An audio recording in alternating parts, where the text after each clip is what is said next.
Hello everyone, আসসালামু আলাইকুম। কি অবস্থা সবার? কেমন আছেন সবাই? আশা করি অনেক বেশি ভালো আছেন।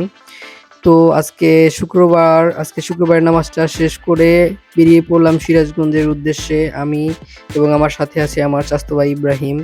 তো চাচাতো ভাই বলল চলো ঘুরে আসি। তো দুজনে একসাথে বেরিয়ে পড়লাম। তো আজকে যাচ্ছি সিরাজগঞ্জ চায়নাবাদ বা ক্রসবাদ বলে সবাই। তো চাচাতো ভাই বলল যে চল একসাথে ঘুরে আসি। তো দুজনে বেরিয়ে পড়লাম।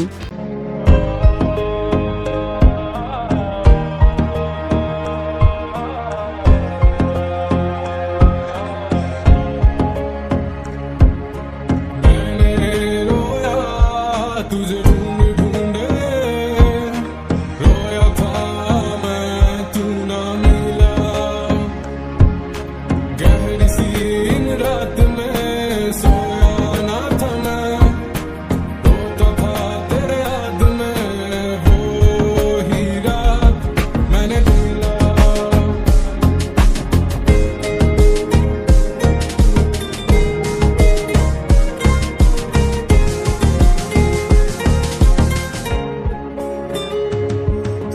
रात की गहरी नींदों में मैं सो न पाई दर्द में खुद को ही क्यों तड़पाई গাইজ আমরা কিন্তু অলরেডি বাঁধের ভিতরে ঢুকে পড়ছি।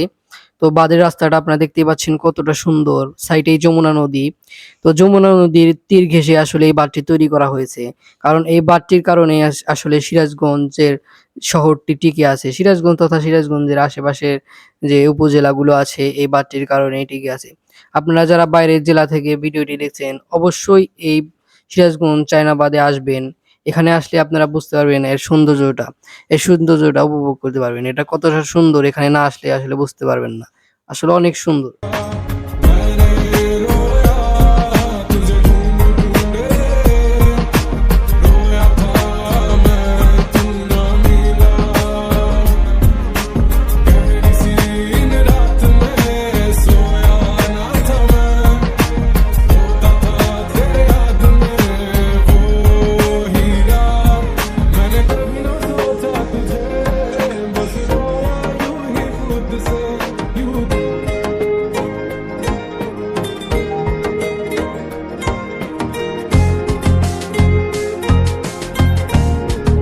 শুক্রবারে এখানে এই পরিমাণ লোক হয় যে এখানে পা রাখারও জায়গা হয় না।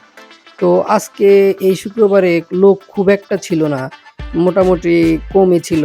তো যে কারণে আমি আর চাচাতো ভাই ঘুরে অনেক মজা পাইছি। মানে অন্যান্য দিনের তুলনায় আজকে লোক একটু কম আর কি। তো যে কারণে ঘুরে অনেক মজা পাইছি। আর আজকে আকাশটা অনেক নীল, অনেক পরিষ্কার ছিল আর কি। কিছুদিন ধরে আর কি বৃষ্টি হইতেছিল, তো আজকে আকাশটা পরিষ্কার, তার জন্য খুব ভালো লাগতেছে। তো চাচাতো ভাই বললো যে চল একটু ফুচকা টুচকা খেয়ে আসি। তো আমরা এখন ফুচকার দোকান খুঁজতেছি, যে দোকানেই যাই শুধু লোকজন থাকে। তো চাচাতো ভাই বললো যে একটু মানে লোক কম যেখানে আছে সেই দোকানে থামাই। আর বললাম আচ্ছা থামা, যেখানে ভালো হয় সেখানেই যাই। পরে আমরা খুঁজতে লাগলাম ফুচকার দোকান, ভালো একটা ফুচকার দোকান। তো পাচ্ছিলাম না, অবশেষে একটা দোকান পাইছি। তো বললাম যে থাক আর খুঁজতে হবে না, এটাতেই খাই। আমার আবার একটু চটপটিটা বেশি পছন্দ, তার জন্য বললাম যে চাচতো ভাই একটা চটপটি নাও আর একটা ফুচকা নাও। চাচতো ভাই এবার ফুচকা খেলো, আমি বললাম যে না ভাই আমি চটপটিই খাই, চটপটিটা অনেক মানে আমার প্রিয় আর কি। তো আমি চটপটিই খাইলাম, চাচতো ভাই ফুচকা খাইলো। তো চাচতো ভাই বললো যে আকাশ কিন্তু মেঘলা মেঘলা হয়ে আসতেছে, আমাদের তাড়াতাড়ি চলে যেতে হইব, কিন্তু বৃষ্টি নামার চান্স আছে। বললাম যে তাহলে তাড়াতাড়ি শুরু কর, না হলে আবার বৃষ্টি নামলে বিপদে পড়ে যাবো। তো যে কথা সেই কাজ, রাস্তার মাঝখানে বৃষ্টি শুরু হয়ে গেল। তো আমরা প্রায় ভিজেই গিয়েছিলাম। তো আল্লাহ বাসাইছে সাইডে একটা দোকান পাইছিলাম।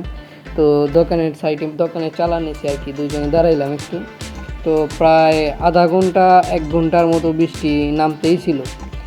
তো তারপরে বৃষ্টি থামার পরে আমরা দুইজনে আবার বাইক স্টার্ট দিয়ে আর কি রওনা হইলাম। হালকা হালকা বৃষ্টি নামতেছিল। অবশ্য কিন্তু আমাদের এলাকায় আর কি বৃষ্টি হয় নাই, সিরাজগঞ্জ শহরের ওই সাইডে বৃষ্টি হয়েছে, আমাদের এলাকার এই সাইডে বৃষ্টি হয় নাই। তো আমরা যখন মুকুন্দকাতি আসি, মানে আমাদের বাসার সাইডে, ওখানে পুরা রাস্তায় শুকনো ছিল। গাইজ দেখতে দেখতে ব্লগের শেষ প্রান্তে চলে আসলাম, আজকে এই পর্যন্তই। তো তো যারা যারা এখনও আমার চ্যানেলটি সাবস্ক্রাইব করেননি অবশ্যই আমার চ্যানেলটি সাবস্ক্রাইব করবেন এবং পাশে থাকা বেল আইকনটি অন করে দেবেন যেন আমার দেওয়া নতুন ভিডিও সবার আগে আপনি পেয়ে যান। দেখা হবে পরবর্তী নতুন কোনো ভিডিওতে।